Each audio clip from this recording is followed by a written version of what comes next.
I'm just getting word from our production talking head that the audio works. I'm gonna restart my stream here just to see if we're good. We're probably good. Hold on. Also, I've been playing a lot of GG Strive, so give me so much better. I hear noise. I hear audio.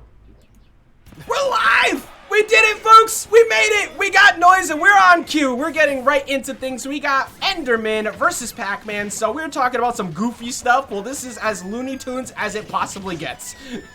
Yeah, I hope you guys brought your popcorn for your Saturday morning cartoons today, because it's about to get weird up in here between two characters that really, they hang their hat on, engaging with you from a distance.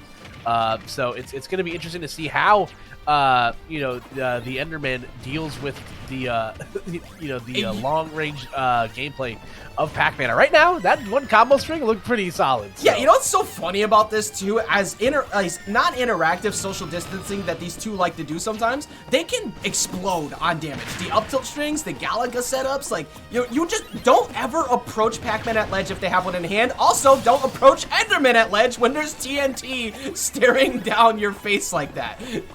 Yeah, where Pac-Man, obviously, like we mentioned, excels for, he can scrap up close pretty well and can obviously play you very well from a distance. At the ledge, Steve and, the Minecraft characters have just such a leg up on most other characters in that regard. Koopa, go right ahead. I didn't realize we were watching like Mario Party All Superstars already. Like it's just like the whole matchup is just a mini game between the two of them, just to see who breaks first. Yep. Right now it is it's all coming up Enderman right now. Neibaf is putting off a great show right now. Yeah, just keeping pressure on. Just like, I mean, obviously, especially with Diamond on deck and you got one in reserves, you have to wait for the break. Unfortunately, the idea was there, but the execution was just a little bit off. Tried to go for the bounce off the block, just slightly missed time in the key. Yeah, Yazagi trying to get themselves back in the mix here. Had a nice little scenario on the ledge, but Neibaf just, patiently waiting. And that's the thing about these, like, heavy ledge trap characters that might, depend on you rushing from the ledge. Enderman doesn't have to do that. You saw right there what Neibaf did. He's like, okay, I'm just going to jump and build my own land. So, Neibaf has been playing with literally no resources. Like, man needs to, mine so bad. I mean, hey, look, if you're just going to let him do it, then... Yeah, just let him do it. I mean, you obviously got Galaga in hand, so you can't just short hop forward air to break through those, but all the pressure. Yep, there we go. Once again, like we mentioned, just able to get out of disadvantage or in any sort of dangerous scenario from the ledge by just simply crafting a block and attack, approaching from that 45-degree angle. So, despite Yazagi getting on the board here, Neibaf having a rough go, or Neibaf still in firm control here. Yeah, I mean, for Neibaf too, all you gotta do is get to 60% and they're at KO range, even though Pac-Man also has a really dumb strong forward smash too. So it's just, it's so much worse because of that disjoint. And now hard punish here on neutral get up. You tried to get up attack to back off some pressure, but Neibaf reading right through it.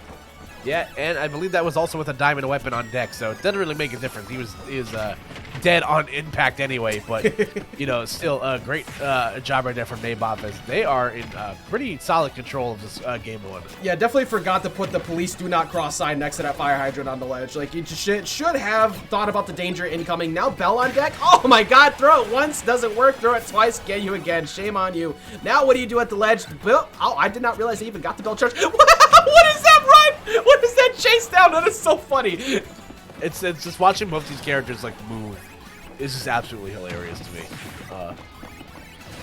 Nonetheless, though, we play this game. Everybody talk about all the sword fighters, but matchups like these are so funny to me. Just like watching the way that they break things down, catching with the apple, beating out a minecart. That is a sentence that has been said this morning.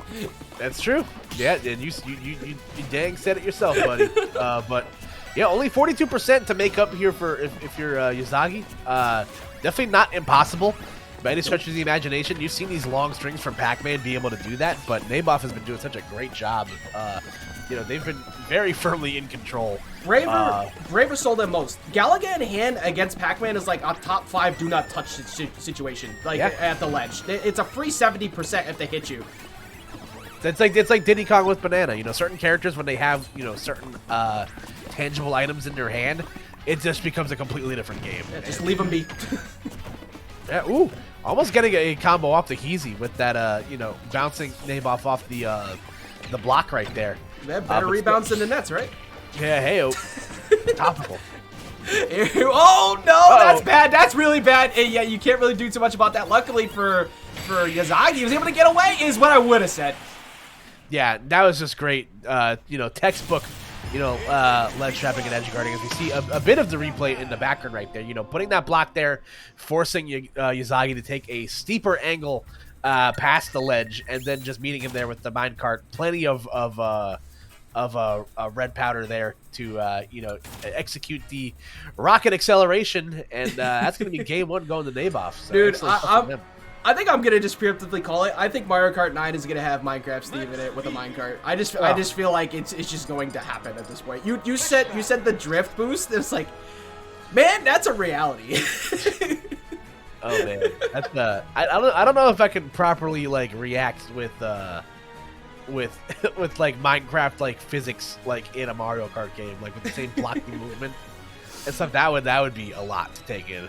Yeah, that's just me begging and pleading. Please announce Mario Kart 8. I mean 9, please. Please. Give it to us, please. All right. Running it into game number 2 here. Obviously, Yazagi had a bit of a struggle in some situations, but still brought it all the way back. And sticking here with PS2, a lot of room for both of them to work with. Not a lot of engagement that you need to do half the time, but it's all about finding that one singular opening, getting max damage. All right, yep. Let's see what this game 2 has in store for us. Neibaf up game 1 here. My God, that fire hydrant got murked. You hear the sound effect and that forward smash on that? It's like, what the hell did that fire hydrant do to you? Yeah, that's, you parked there. That's what you got, a parking ticket that you can't pay. You have to have an appearance. Nonetheless, though, you know, we'll see what Pokemon Stadium 2 has in store, and this is exactly the stuff you fear whenever you fight against a Minecraft character, Ajax. Just that one hit on your shield can erupt into a lot of damage. Dude, my mouth's still open. This man literally went onto, like, it got the up smash, and then the block broke and extended the combo. Like, I have never seen somebody combo out of up smash combo extension. That was actually ridiculously cool. Yeah, no, 100%. As we, again, take a look here. Both players jockeying for position. Nice grab right there from Yazagi. Get over here. Hey, you know, Mortal Kombat's up next. Right now, look, this is still pretty solid for Yazagi because forward smash is really good. Never mind. I was gonna say it's really good here because the gear is not in favor of Neibaf right now. But now Diamond's on deck, so things have changed very rapidly. Yeah, and once again, you see that same scenario come out again. With Neibaf putting the block like right low enough at the ledge where it forces Yazagi to take a steeper angle, and that almost once again blew up in their face. But Pac-Man gonna be able to get back nicely until the anvil's dropped, but still low enough to the in the blast zone to where they're gonna be able to survive that, Ajax. Extremely good matchup knowledge on Neibaf. You mentioned before that trap that they got to force them to recover high, but even after that, the anvil setups to constantly force them into certain range, but do not whiff directly in front of Pac-Man like that. Yeah, no, that's bad news. And despite all that damage, it is Yazagi that's gonna strike first here. So let's see what Neibaf does. At a deficit, you know, they've been in firm control the entirety of this set. So let's see how they play on the back foot. Yeah, and it just occurred to me too that took until about the minute 5 mark for the first stock to be gone. So obviously this match is as slow crawl as you can get, but that's just pretty much the big reason why it's this way is both players really can't afford to over engage in a matchup that's heavily zoner based. The Pac-Man has incredible options out of shield, and so does Enderman. Yeah, it's a weird combination of two characters that, you know, excel from a distance, but also have the tools to scrap with you up close. So that's so common. There's too many zoners who have good buttons up close. Like it's so weird, right? It's ridiculous. Oh my God! Speaking of good buttons up close, that's a good retreating hitbox. Also get the hitbox extension through the fire hydrant. This is where. Damn, you really fell asleep on that. Oh my God, the follow-up too. Like, Yazagi seems to have figured something out. I think Yazagi's very comfortable with the lead. Not so much now, but 87% still pretty solid. Yeah, and there you go. You see. And you know what? I mean, I get it, right? Like, both of them want the other to break first. So why run up? Because you're at 0. If you jump directly above Enderman and make a mistake, now you're probably looking at 60%. Yeah, again, I don't blame him. And the Enderman's going to get the resources anyway, so, you know, you might as well just let him get it early while you can. But Neibaf still on the back foot here. Yazagi looking to get on the board, but, like we mentioned, Ajax, diamond weaponry on deck and some pretty gnarly, potent resources for Neibaf to play with. So let's see how he he adjusts with that. You know, we talk about playstyle differences all the time between the different regions of the world, but I will say this is very funny to me that this still looks exactly the same as our tri-state matchups of watching Pac-Man's fights versus the Minecraft crew as well. Yeah. But nonetheless, it is still Yazagi's game to lose here. Only 55% on the second stock, so Neibaf's really going to have to pick it into overdrive here if they want to, win this in straight games. Yeah, it's not easy pickings for sure. Like, you literally have to find those small wins. It is still Enderman. The characters can cheat away stocks very easily with that KO power, but, like, Yazagi is just doing what you need to now. You go for trades at this window. It's pretty easy to get small hits, and then you back off, force Neibaf to approach you once again to obtain the lead. 2 minutes are on the clock. It's going to get much harder for Neibaf to stay back. Ooh, okay, once again, going to get the bell in combination there to get a nice little follow-up, but, still the lead is slowly starting to slip away here, for Neibaf. Yep, and 2 minutes on the clock, so, time can potentially be a factor here, or Pac-Man's going to say none of that. The forward smash will connect, catching that jump right there from Neibaf, and it's going to be going to a Game 3 scenario, Ajax.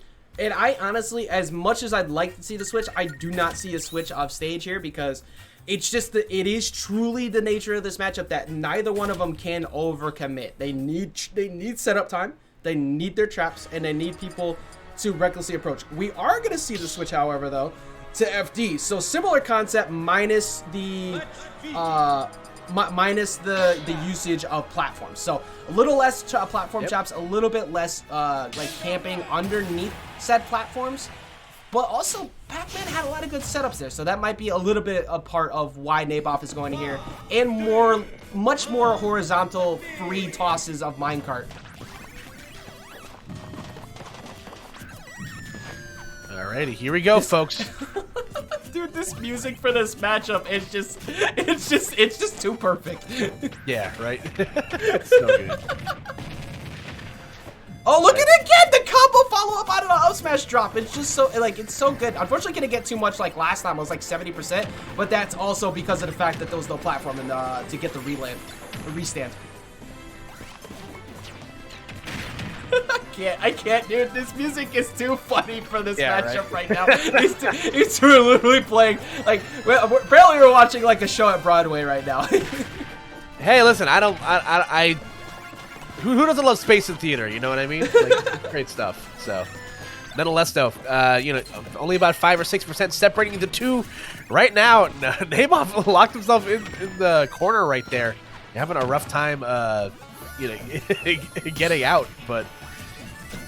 Oh my god! You know what? I already like this match is Apocalypse Now, directed by Seth MacFarlane. Like, this is literally what we're watching. Oh, no follow-up. There you go. They're gonna get the bounce away from the bell. If you get caught at the ledge, though, you gotta watch out. The bell in hand is super scary. We've already seen that. Yep. Once again, the amount of times that Neibaf has been caught by that, it's just so frightening because they can literally just stutter step in front of you. Oh, big damage. Never mind. Only 31%. That's actually not too bad. That could have been much worse. Yeah, there we go. We see the that classic ledge setup with the down smash on the TNT for the immediate explosion. And once again going for it though. Ooh, but goes for a hard commit on the up smash as Neibaf's only going to get very slightly punished for that. Yeah, I get why Neibaf keeps looking for these. Pac-Man loves jumping on a shield. Speaking of which, it's a very good option. But like trying to go for a fire hydrant directly when somebody's like a character length away from you, you're not really going to do that. But that up B is very weird, and it is easy to confirm off the ground like that. That was wild stuff. And there we go. Star KO also giving, Neibaf plenty of time to craft. Their resources were running incredibly low and able to get a diamond weapon out, out of it. So if there's any time for Neibaf to get themselves back in the game right here, it is right now. Yeah, this is the time to do it. You need a big opening. Obviously trying to set up for said opening, especially with Bell in hand. Oh, can you get something here? All right, you got a stun. Unfortunately, out of position, the block actually kind of messed up the ability to get a tech chase there. That's super unfortunate for Neibaf. Okay. Let's take it easy there, buddy. I like it. I like it. Like, Yazagi is showing that they are definitely capable of pushing really hard as well. That man is literally going for the style push. It's like go for the rebound off of that, get the re-grab of the key. Usually you do that off stage. Yeah, usually you do that in between stocks. Nice tech on the block right there. And still not enough to kill. 173 on the tab right now for Neibaf. They are very much, bleeding out here. Yeah, it is just getting so much worse. And also you're near backdoor range now for Pac-Man too. There's not too, well, actually even eventually up throw I think kills too. So there's only so many options you have left. You can try and hide, but eventually Pac-Man will find you trying to read a jump there with the key. And because you like the camp, that also lets Pac-Man reset back up. All right. What With the Rainbow Cruise music also, that was just perfect. I can't, dude, I can't. It's just so funny. Like gracefully falling, to the crafting table. Nice grab from Yazagi. Not going to be enough to kill just yet. The second century mark has been seen. Oh my God! Hydrant was literally inches away from killing. This is. Like, who needs Space Jam? We can watch this. Back throw is not going to do it just yet either. I think the next attempt is probably going to be the DI mix-up of up throw, especially at 216. Like, it has to kill at this point. Not necessary, though. The key to victory is going to find its way to the door. Now, what do you do? Like, for one, don't take Galaga directly in front of you. That's not exactly good for your life extension. No, not at all. All right, let's see how this shakes out here. Ooh, once again, great evasion of the up smash there. From Yazagi, but unfortunate for, Neibaf, as they're still trying to get themselves back in the mix. Yeah, here we go, though. Once again, got the ledge trap. You are behind a whole stock. You do have 2 minutes to play. Can you get a follow-up here? Forces him to recover away and tries to go for the same setup and gets an anvil trap, too. So the setups off stage is still good. It's just Neibaf hasn't been able to consistently put him there, but there's the back air. This is going down the last stock. Yeah, is it the tone of the music just picked up on the last stock. I'm sorry, I didn't mean to interrupt you, but what is with that T? He's posing. That's what he's doing. That's what we're going with here.